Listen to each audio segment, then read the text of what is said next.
प्रधानमंत्री मोदी ने टीबी को खत्म करने के वैश्विक लक्ष्य को 5 साल पहले यानी 2025 तक भारत को टीबी मुक्त करने का लक्ष्य रखा। इसी कड़ी में गाजियाबाद को टीबी मुक्त बनाने के लिए स्वास्थ्य विभाग द्वारा जमीनी स्तर पर कवायद जारी है। स्वास्थ्य विभाग के प्रयास काफी हद तक सफल होते नजर आ रहे। अब सामने आया कि 26 मार्च 2025 तक गाजियाबाद की 24 ग्राम पंचायत को टीबी मुक्त घोषित किया जा चुका है। टीबी रोग बताने पर स्वास्थ्य विभाग ने बीते 100 दिनों में कुल 17 लाख रुपए का इनाम बांटा। मुख्य चिकित्सा अधिकारी डॉक्टर अखिलेश मोहन के मुताबिक प्राइवेट चिकित्सक और प्राइवेट इन्फॉर्मेंट को इसकी सूचना देने पर 500 रुपए, नोटिफिकेशन देने पर 500 रुपए केस दिए जाते हैं। इस तरह बीते 2 महीने में तकरीबन 17 लाख रुपए इनाम के तौर पर प्राइवेट चिकित्सक, प्राइवेट इन्फॉर्मेंट को दिए जा चुके हैं। प्राइवेट क्लिनिक का डॉक्टर, प्राइवेट हॉस्पिटल और एनजीओ के अलावा आम लोग इन्फॉर्मेंट हो सकते हैं। सर, गाजियाबाद की 24 ग्राम पंचायतें पूरी तरह से टीबी मुक्त हो गई हैं। प्रधानमंत्री का सपना जो है 2025 तक देश को टीबी मुक्त बनाने का, उसमें गाजियाबाद कहीं ना कहीं अग्रणी भूमिका निभाता हुआ नजर आ रहा है। किस तरह से मुक्त किया गया है, क्या कुछ ग्राम पंचायतों की संख्या है? अ, कुल मिला के इस साल 24 ग्राम पंचायतों को टीबी मुक्त किया गया है। 1000 पॉपुलेशन पे अगर किसी इलाके के अंदर एक या उससे कम पेशेंट्स होते हैं, एग्जाम्पल के तौर पे 5000 की पॉपुलेशन किसी पंचायत की है और उस पंचायत के अंदर अगर एक मतलब 5 या 3, 4, 2 अगर पेशेंट ट्यूबरकुलोसिस के हैं तो उसको पंचायत पंचायत को मतलब टीबी मुक्त माना जाता है। जी।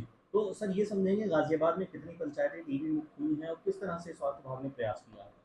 अ, गाजियाबाद के अंदर 24 पंचायत हैं, ग्राम पंचायत जो कि टीबी मुक्त हुई है और अभी एक 100 डेज का प्रोग्राम चला था जो कि पूरे देश के अंदर चला था। उत्तर प्रदेश के अंदर और जो स्टेट्स हैं उसके अंदर चिन्हित की गई थी किस किस जिले के अंदर प्रोग्राम को चलाना है।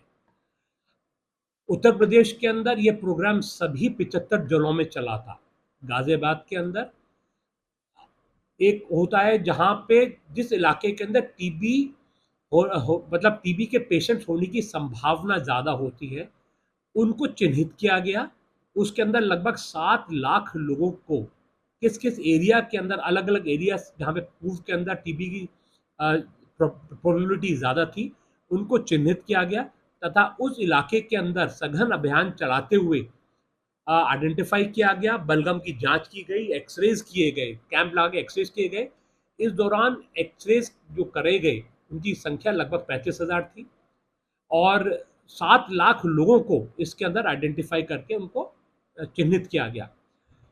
Net test, CB NET test होता है जो कि जिसके बेसिस पे जो ट्यूबरकुलोसिस, जो रेजिस्टेंट ट्यूबरकुलोसिस है या नॉर्मल ट्यूबरकुलोसिस से पता लगता है। हर पेशेंट जो पॉजिटिव आता है उसकी अगर किसी भी कारण से एक्सरे में भी पॉजिटिव अगर आता है या माइक्रोस्कोप में पॉजिटिव आता है तो सीबी नेट टेस्ट अत्यंत आवश्यक होता है इलाज कराने से पहले। सीबी नेट टेस्ट जब हो जाता है तो ये मालूम पड़ता है किस तरह का ट्रीटमेंट इसका चलेगा, जिससे उसकी क्योर होने की संभावना काफ़ी बढ़ जाती है।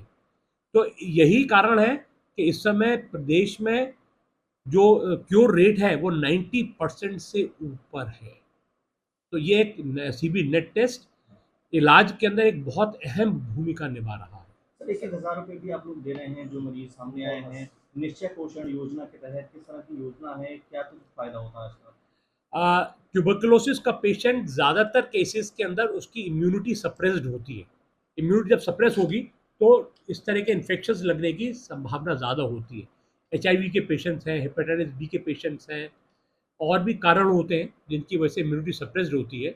तो इम्यूनिटी जब सप्रेस्ड होती है तो खान-पान की अच्छी क्वालिटी करने के लिए सरकार द्वारा निश्चय पोषण योजना के अंदर हर टीबी के जो पेशेंट है उसको 1,000 रुपये प्रति माह के हिसाब से डीबीटी करके उसके अकाउंट में पैसा दिया जाता है।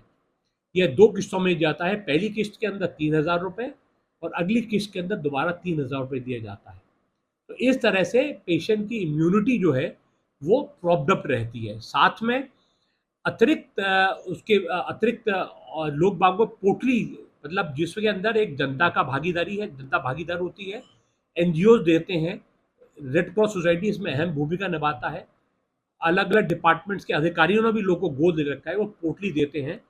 ये 1,000 रुपए के साथ ये एडिशनल एक बेनिफिट देगा। सर क्या लगता है आपको 24 ग्राम पंचायतें जो टीबी मुक्त हुई हैं, आने वाले समय में आपने कोई लक्ष्य तय किया है टीबी विभाग का, किस तरह से काम करना है, रोड मैप बनाया है जिससे कि और ग्राम पंचायतों को भी टीबी मुक्त बनाया जा सके? माननीय प्रधानमंत्री का और माननीय मुख्यमंत्री जी का 2025 के अंत तक टीबी मुक्त भारत बनाने का जो सपना है, मेरे हिसाब से जिस तरीके से नेशनल लेवल पे, स्टेट लेवल पे, डिस्ट्रिक्ट लेवल पे काम चल रहा है, तो मैं समझता हूँ कि डेफिनेटली टीबी हारेगा, देश जीतेगा और पूरा देश टीबी मुक्त होगा।